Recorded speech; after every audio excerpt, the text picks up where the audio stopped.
promised you we're going to make it up for you. You already know why. But also we're going to have a great fun evening. So I just wanted to start by saying it's wonderful to be associated with a brand that is known for tradition. We Indians value that a lot. All of you all know this. Tradition is a very, very important part of being a true Indian citizen. So we have a lot of courtesy. Atiti Devo Bhava is one of the sentences that we have in our old ancient text. So thank you very much, and I'm sure we're all going to be very warm with our guests this evening. I'd like to first take this opportunity to introduce you to her. You all know who she is. She is as bold and as beautiful, as enduring in her performances as she has been in her life story. Ladies and gentlemen, I'd like you to put your hands together for the very, very gorgeous and the very, very talented Ms. Deepika Padukone.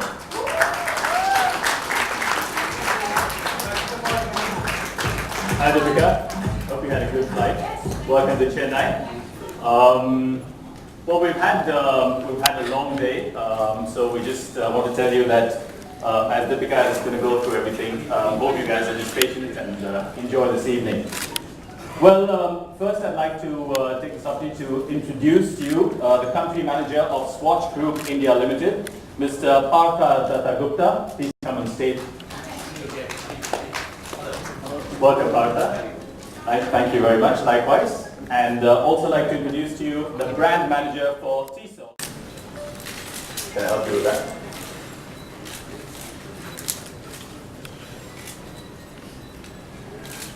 I think I'm going to keep this one.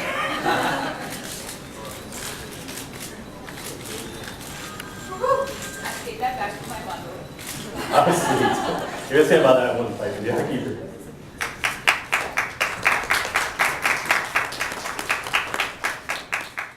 Who would like to have just a few statement pieces, Yeah. but Tissot spoils me rotten as a brand. I have a watch for every mood and every season and every look. So it allows me the opportunity to try different looks, try different watches on different looks. But at the same time, we also have very statement classic pieces that I can wear very often and not worry about whether it's trendy or not, because they're timeless and they're classic. Yeah, correct. So what have you chosen for this occasion and why? For this occasion, of course, like you saw, I just got gifted the PR100. Again, very, very my style. You can see because it's a mix of, you know, like the silver and gold mix, which is, I think for me, currently the phase that I'm going through. In fact, a lot of the watches that you see me wear from Tissot have that sort of color combination. And I love the fact that it's sporty yet elegant. I was going to say beautiful and strong. Yeah, a bit of both. Maybe a little bit like my personality. How lovely. What is your favorite timepiece from the collection?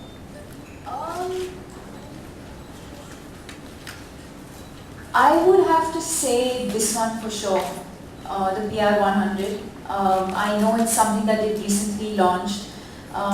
In fact, the brand manager just mentioned to me that it's a piece that's doing extremely well, and I'm not surprised why. But there's another one that I have, which is, I forget the name of it, but it's like a classic leather strap, gold dial, beautiful watch. I mean, if you see some of my pictures, I'm sure you'll see that watch on my wrist several times. But those are primarily the kind of watches that you'll see me wear. Classic, elegant, yet sporty statement sort of pieces. Things that go with your personality and who you basically are. I think so, yeah. Okay, if you had to gift a watch right now, who would you give the watch to and what sort of watch would you give? The one you just stole from me. That goes to I'll give it back to you, I promise you. That's for my mother. In fact, I wore that piece recently, in fact just a couple of days ago, for a magazine shoot. And as soon as I wore it, I remember looking at everyone in my team and saying, I think my mother's going to love that. Although I fitted it to my wrist size, so it's kind of like she and I always share. Yeah. How endearing. Okay, so there's a lot of people out there, and Tissot's one of the markets is people who are starting off, sort of getting from brand pieces. So if you had to give your list of 2 or 3 things that you would say, if you're choosing, you had a choice, you're going to buy one watch now and then postpone the rest for later on in life, what do you think are the 1, 2, 3 that you would go with? So then again, if I had to buy one watch, right now, suppose you had a budget and you say, okay, fine, I'm going to buy my first watch, and maybe after 4 or 5 years when I will get another one, I'll buy another one. So what would you say would be the top 3 things you need to look for? Your personality coming through in the watch, like you do? Yes, I think I think first of all, whether whether you're the kind of person who you want the dial, yeah, or you want the digital thing. I think that's a big one. Critical, yeah. Very, very critical. What are your technical requirements? Do you go diving a lot, or you swimming a lot, or whatever? Things like Yeah, that, right? yeah.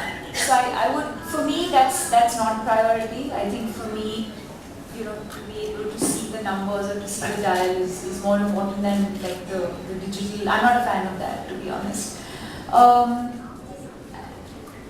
And then I think a color that you can wear frequently. Yeah. So color. So if I had to buy my first watch, I would maybe buy either a gold or a silver. No, gold or silver or black, like a black strap, or a black strap, or maybe like a tan or like a brown strap. Because I think that's kind of universal. It goes with everything. But I think people tend to buy either a silver strap or a black. I think that's what people usually end up buying. My first watch was a black and silver, so yeah, there you go. So always remember that you get something that you want as opposed to somebody selling you something. So always know what you want as a first watch. I think Yes. that's pretty good. Yes. Okay, now this is a bit of a trick question. If there's one person in the industry that you think should own a watch because they're you can sit down with it. It's that trick question that gets you into trouble. Quite a few, I would think. You get yourself in a lot of trouble. Quite a few, yeah. Yeah, okay. No names required. Okay, rapid fire. This is going to be fun. Deepika, what is your favorite holiday destination? Tough one, no? When it happens. See, because if I say it now, I'll be giving it away. But I would think, अच्छा ringtone है sir, बहुत अच्छा ringtone है. I would think, South India for me is exquisite, yeah. It is stunning, Yeah. especially the time of year.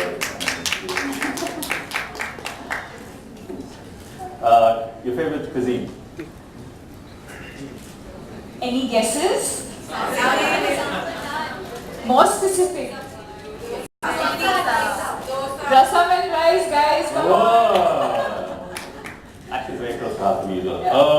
Favorite comfort food? Same. Rasam and rice. What would we catch Deepika doing on an off day? Cleaning, yeah. That's unusual. Is it? Yeah. People always say relax, watch TV, vegetate, do nothing. You're actually doing something. Yeah. Okay. I don't think I can ever not do something. I always have to keep doing something. For me, cleaning is, I find it very therapeutic. Yeah. Favorite song at the moment? Current song.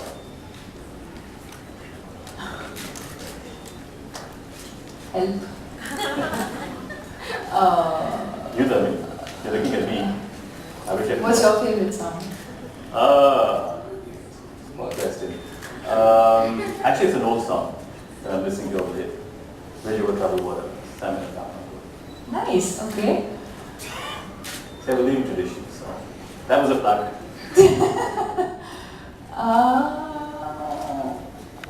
We'll come back to it. We'll come back to it. Yeah. We'll think about it. Okay. I'm going to do some questions now.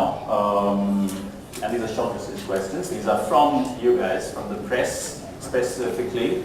So the first question is this.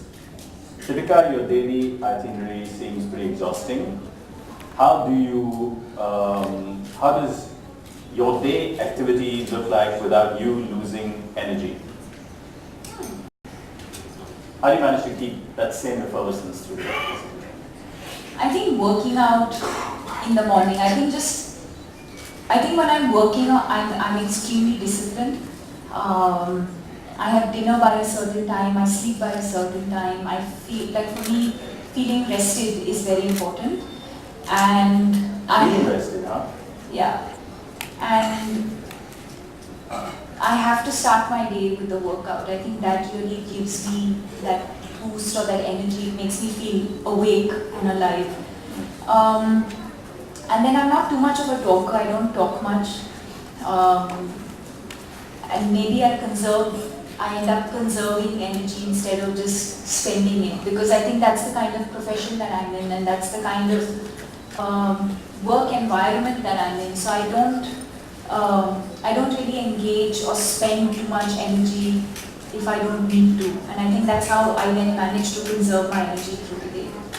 So basically when you say you clean your place, you're actually conserving energy because that's your space. I think so. I think cleaning again has a very different sort of, it's therapeutic. I feel like you're removing things or, sorting out things and, so your life is in place. Yeah. Okay.